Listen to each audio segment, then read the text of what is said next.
কিয়ামতের যে 10 আলামত ইতিমধ্যেই প্রকাশ পেয়েছে। পৃথিবীর বয়স যত বাড়ছে আমরা ততই কিয়ামতের নিকটবর্তী হচ্ছি। রাসূলুল্লাহ সাল্লাল্লাহু সাল্লাম তার হাদিসের মাধ্যমে আমাদের কাছে কিয়ামতের অনেক নির্দেশনা বর্ণনা দিয়েছেন। তার মধ্যে বেশ কিছু নিদর্শন ইতিমধ্যে বাস্তবায়িত হয়ে গেছে বলে অনেকে বলেছেন। এর দ্বারা ধারণা করা হচ্ছে যে কিয়ামত অতি নিকটে চলে এসেছে। দিন যত সামনের দিকে এগোচ্ছে, নবীজি সাল্লাল্লাহু আলাইহি সাল্লাম বলে যাওয়া নিদর্শনগুলো ততই বাস্তবে রূপ নিচ্ছে। এখানে হযরত মুহাম্মদ সাল্লাল্লাহু আলাইহি সাল্লামের বলে যাওয়া এমন 10টি নিদর্শন তুলে ধরা হলো। 1. আব্দুল্লাহ ইবনে আব্বাস রাদিয়াল্লাহু তাআলা আনহু থেকে বর্ণিত, রাসূলুল্লাহ সাল্লাল্লাহু আলাইহি সাল্লাম বলেন, কিয়ামতের পূর্বে আমার পরে পৃথিবীতে সর্বপ্রথম ইরাকে ফিতনা সৃষ্টি হবে। নবী সাল্লাল্লাহু আলাইহি সাল্লামের ভবিষ্যৎবাণী আজ সত্যে পরিণত হয়েছে। 2. নবীজি সাল্লাল্লাহু আলাইহি সাল্লাম বলেন, তাবুকের যে স্থানটিতে কূপ রয়েছে সেটি কিয়ামতের আগে ফুলে ফলে ভরে উঠবে। আজ আমরা দেখতে পাচ্ছি তাবুকের ওই স্থানটি রীতিমতো বাগানে পরিণত হয়েছে। 3.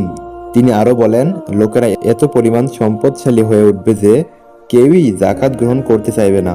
আজ পৃথিবীর বেশিরভাগ মানুষই ধনীদের কাতারে নাম লেখাতে ব্যস্ত। এর সত্যতা আমাদের কাছে স্পষ্ট। 4. অতিবৃষ্টি, অনাবৃষ্টি, তীব্র ঠান্ডা ও দাবদাহ সহ বিভিন্ন প্রাকৃতিক দুর্যোগ ব্যাপক হারে দেখা দেবে। এতে করে মাঠঘাট ফসলহীন হয়ে পড়বে। আজ আমরা দেখতে পাচ্ছি প্রাকৃতিক দুর্যোগের কারণে ফসলের উৎপাদন কি পরিমাণ ক্ষতিগ্রস্ত হয়েছে। 5.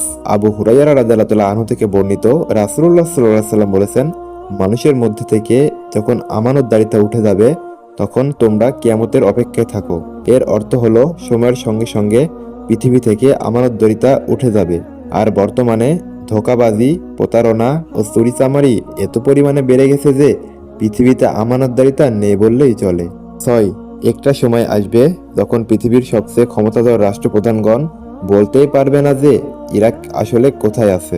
এখানে ভৌগোলিকভাবে ইরাকের নিশ্চিহ্ন হয়ে যাওয়াকে বোঝানো হয়নি, বরং এখানে বোঝানো হয়েছে একটা সময় আসবে যখন অমানবিক জুলুম নির্যাতনের শিকার হয়ে ইরাকের অধিবাসীরা পার্শ্ববর্তী বিভিন্ন দেশে শরণার্থী হিসেবে আশ্রয় নেবে।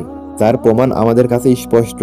আমরা ইতিমধ্যে দেখেছি ইরাকের অধিবাসীরা ভূমধ্য সাগর পাড়ি দিয়ে অন্যান্য দেশে রিফিউজি হিসেবে বসবাস করছে। ফলে ইরাক কার্যত জনশূন্য হয়ে পড়বে।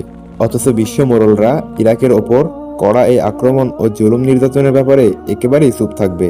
কেমন যেন তারা জানেই না বা বেমালুম ভুলে গেছে যে ইরাক নামে আদৌ কোনো ভূখণ্ড ছিল অথবা আছে। 7. চতুর্দিক থেকে ইসলামের ওপর এত পরিমাণ হামলা আসবে যে যেভাবে নেকড়ের দল শিকারের ওপর ঝাঁপিয়ে পড়ে। এখন আমরা দেখতে পাচ্ছি চারিদিক থেকে ফিলিস্তিন ও ইসলামী রাষ্ট্রের ওপর কি পরিমাণ হামলা আসতেছে। 8.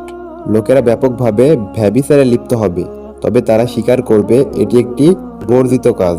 9. লোকেরা কাজকর্মে হালাল হারামের তোয়াক্কা করবে না। সুদের চর্চা সমাজে অধিক পরিমাণে বেড়ে যাবে। আজ আমরা দেখছি সুদের কারবার অনেক বেড়ে গিয়েছে। 10. লোকেরা ষাঁড়ের লেজের ন্যায় এক ধরনের চাবুক বা লাঠি ব্যবহার করবে এবং তার দ্বারা একে অপরকে প্রহার করবে। যেহেতু কিয়ামত অত্যাসন্ন, তাই প্রত্যেকেরই উচিত সর্বদা সৎকর্ম করার মাধ্যমে কিয়ামতের প্রস্তুতি গ্রহণ করা। আল্লাহ তাআলা আমাদের সবাইকে সঠিক পথে ও রাসূল সাল্লাল্লাহু আলাইহি সাল্লামের পথ অনুসরণ করার তৌফিক দান করুন। আমিন।